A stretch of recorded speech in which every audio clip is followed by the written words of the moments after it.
आप सभी का स्वागत है आपके अपने YouTube चैनल प्रेम कोचिंग सेंटर में। दोस्तों आज की क्लास में हम कोशिका के बारे में पढ़ेंगे। कोशिका क्या होती है, कोशिका की खोज किसने की और कोशिका हमारे शरीर में कैसे कार्य करती है। दोस्तों आप सभी को मैं दिख रहा होगा कि कोशिका एक चित्र के रूप में हमने यहाँ पर बनाई हुई है।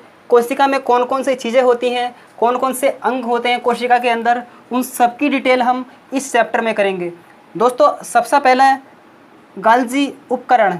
गाल्जी उपकरण मैं आपको बता दूं कि ये लाइनिंग के आकार का होता है। आपको दिख रहा होगा ये लाइनिंग के आकार की इस टाइप की संरचना और एक कोशिका के अंदर अंग होता है जिसको गाल्जी उपकरण कहते हैं। दोस्तों सारी बातें टॉपिक वाइज टॉपिक हम इसी वीडियो में आगे करेंगे और एक एक अंग को हम विस्तार से पढ़ेंगे कि किस अंग का क्या कार्य होता है।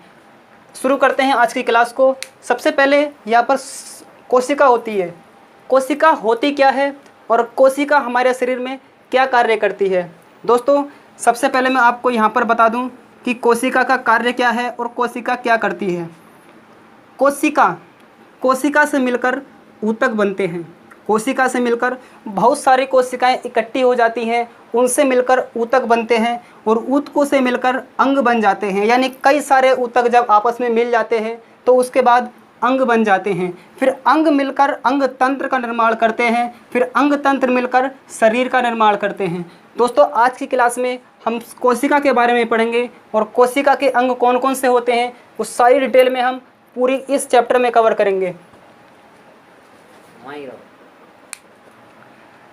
ठीक है, शुरू करते हैं क्लास को।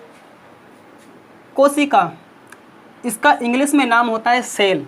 अगर इसको हम बायोलॉजी के तरीके से देखें और बायोलॉजिकल नाम की हम चर्चा करें तो क्या होता है, साइटो। यानी साइटो क्या होता है, कोशिका का बायोलॉजिकल नाम होता है। दोस्तों कोशिका के अध्ययन को क्या कहा जाता है, तो कोशिका के अध्ययन को साइटोलॉजी कहा जाता है, क्योंकि बायोलॉजिकल नाम साइटो होता है और इसके बाद बायोलॉजी साइटोलॉजी। बात करें कि खोज व जनक, यानी कोशिका की खोज किसने की और कोशिका के जनक कौन हैं, यानी फादर ऑफ द कोशिका। रॉबर्ट हुक ने एक मृत कोशिका की खोज की और सन 1665 में इसकी खोज की। दोस्तों ये एग्ज़ाम में क्वेश्चन बहुत अच्छी तरीके से पूछे जाते हैं। जैसे कोशिका का अध्ययन क्या कहलाता है, तो वो कहलाता है साइटोलॉजी।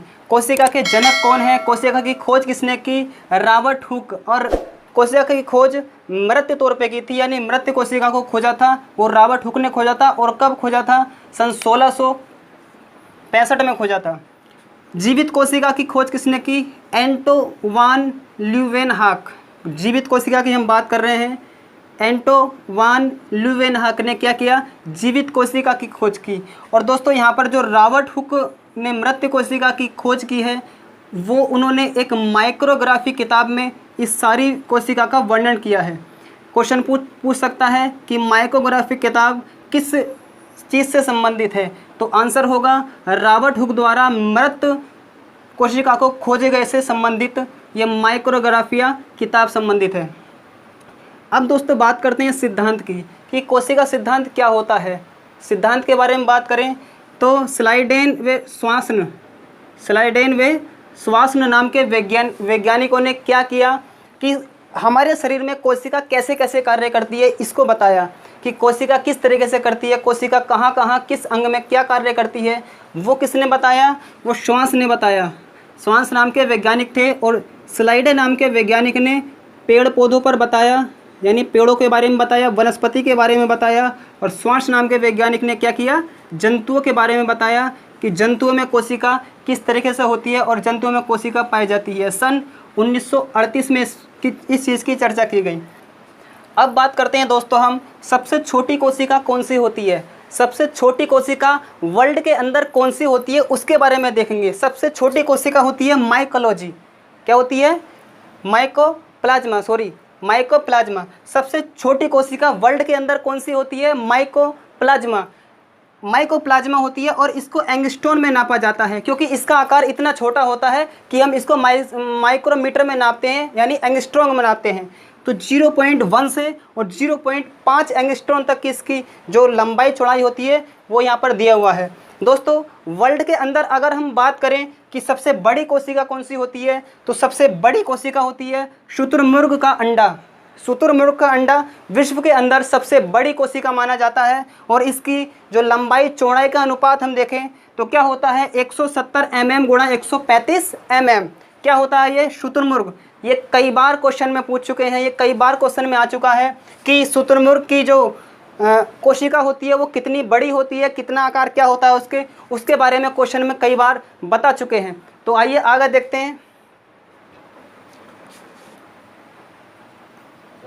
हैं कि मानव के अंदर, यानी मानव के अंदर सबसे छोटी बड़ी कोशिका कौन सी होती है। अगर मानव के अंदर की हम बात करें तो सबसे छोटी कोशिका होती है मानव के अंदर शुक्राणु। शुक्राणु सबसे छोटी कोशिका होती है मानव के अंदर। और सबसे बड़ी कोशिका की बात करें तो वो होता है अंडाणु। यानी अंडाणु क्या होता है, मानव के अंदर सबसे बड़ी कोशिका होती है। और आगे बात करें कि सबसे लंबी कोशिका कौन सी होती है, तो वो होती है न्यूरॉन। कौन सी होती है, न्यूरॉन। न्यूरॉन यानी तंत्रिका कोशिका, तंत्रिका तंत्र यानी तंत्रिका कोशिका सबसे लंबी कोशिका होती है। अब यहाँ पर बड़ी और ये छोटी दो चीज़ें यहाँ पर आपको क्लियर हो चुकी होंगी, लेकिन यहाँ पर लंबाई की बात कर रही है।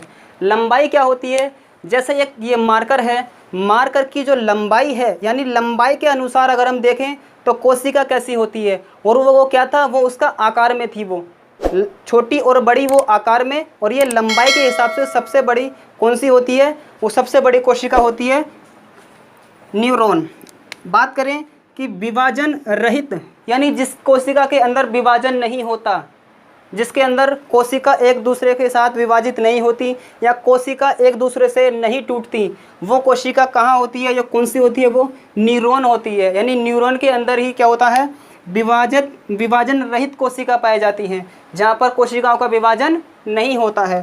दोस्तों आगे बात करें विभाजन, यानी सबसे तेज विभाजन की प्रक्रिया, सबसे तेज विभाजन की प्रक्रिया कहाँ होती है, वो लीवर में होती है या यकृत में होती है। अब इसका एग्जाम्पल अगर हम देखें, क्या होता है, जो लीवर होता है वो लीवर अगर ख़राब हो जाता है तो क्या होता है, कोशिका विभाजन कर करके उसको अपने आप ठीक कर सकती है। लेकिन कहा जाता है कि अगर सर में हमारे चोट लग जाए, आराम से मारा कोई दिक्कत नहीं, थोड़ी तेज़ मारा कोई दिक्कत नहीं, और अगर ज़्यादा तेज़ सर के अंदर किसी ने चोट लग गई है तो वहाँ पर क्या होता है, वहाँ पर मृत्यु होने की संभावना बढ़ जाती है। इसलिए कहा जाता है कि जो शरीर में चोट लगी होती है, यानी जो हमारे इस मस्तिष्क में चोट लगती है, उसके द्वारा क्या होता है, आदमी की मृत्यु हो सकती है। क्यों हो सकती है, क्योंकि वहाँ पर कोशिका विभाजन नहीं होता है, इसलिए क्या होता है, आदमी की मृत्यु हो जाती है। और सबसे तेज़ कहाँ पर होती है, सबसे तेज़ होती है यकृत या लीवर में। अब दोस्तों एग्ज़ाम पॉइंट के हिसाब से हम क्वेश्चन देख लेते हैं कि एग्ज़ाम में कौन से क्वेश्चन पूछे जा सकते हैं और कौन से क्वेश्चन नहीं पूछे जा सकते। तो देखिए सबसे ज़्यादा क्वेश्चन कहाँ से पुटअप होता है कि अध्ययन, यानी कोशिका का अध्ययन क्या कहलाता है, तो क्या कहते हैं उसको, साइटोलॉजी। कोशिका का अध्ययन मैंने बताया आपको, साइटोलॉजी साइटोलॉजी साइटोलॉजी। आपके दिमाग में आई होप कि सेट हो गया होगा कि साइटोलॉजी क्या होता है, कोशिका का अध्ययन होता है। अब क्वेश्चन यहाँ से पुराने क्वेश्चन हो चुके हैं, यहाँ से नहीं पूछे जाते क्वेश्चन, बस ज़्यादा नहीं, किसी एग्ज़ाम में पूछे जा सकते हैं। लेकिन हाँ, ये वाला क्वेश्चन पूछा जा सकता है, माइक्रोग्राफिया किससे संबंधित है, या माइक्रोग्राफिया पुस्तक किस चीज़ से संबंधित है, यह क्वेश्चन पूछा जा सकता है। आगे बात करें कि सिद्धांत से क्वेश्चन पूछा जा सकता है, लेकिन इसमें यह पूछा जा सकता है कि किसने किससे संबंधित सिद्धांत दिए। देखिए स्लाइडेन नाम के जो वैज्ञानिक थे, ये दोनों अंग्रेजी वैज्ञानिक थे। इन्होंने क्या किया कि स्लाइडेन ने पेड़ों के लिए सिद्धांत दिया और श्वान ने जंतुओं के लिए सिद्धांत दिया। और कब दिया, सन 1938 में। दोस्तों अभी तक आपने हमारा चैनल सब्सक्राइब नहीं किया है तो प्लीज़ चैनल को सब्सक्राइब कर लें। आपको इसी तरह की वीडियो और इसी तरह की जानकारी इस चैनल पर मिलती रहेगी। और सब्सक्राइब नहीं किया तो प्लीज़ चैनल को सब्सक्राइब करें। अब दोस्तों बात करते हैं कि माइक्रोप्लाज्मा या शुतुरमुर्ग का अंडा। मैंने बता दिया कि सबसे छोटी कोशिका कौन सी होती है, माइक्रोप्लाज्मा। सबसे बड़ी कोशिका कौन सी होती है, शुतुरमुर्ग का अंडा। मानव के अंदर देखेंगे सबसे छोटी कौन सी होती है, शुक्राणु। सबसे बड़ी कौन सी होती है, अंडाणु। मानव में लंबाई के अनुसार कौन सी होती है, न्यूरॉन। विभाजन रहित कौन सी होती है, जहाँ विभाजन नहीं होता है, वो कौन सी होती है, न्यूरॉन होती है, यानी मस्तिष्क के अंदर कोशिका का विभाजन नहीं होता, बहुत ना के बराबर होता है, वो आगे डिटेल में बताएंगे भी। विभाजन कहाँ पर सर्वाधिक होता है, वो लीवर में होता है।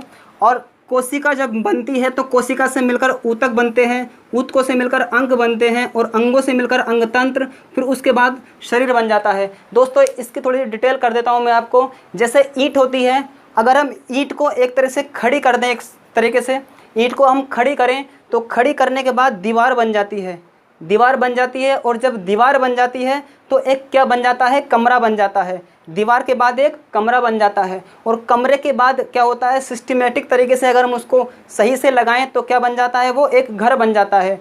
यानी उसी तरीके से क्या होता है, हमारे शरीर में कोशिका मिलकर ऊतकों का निर्माण करती हैं, ऊतक मिलकर अंगों का निर्माण करते हैं, और अंग मिलकर अंग तंत्रों का निर्माण करते हैं, और जिसके बाद हमारा शरीर बन जाता है।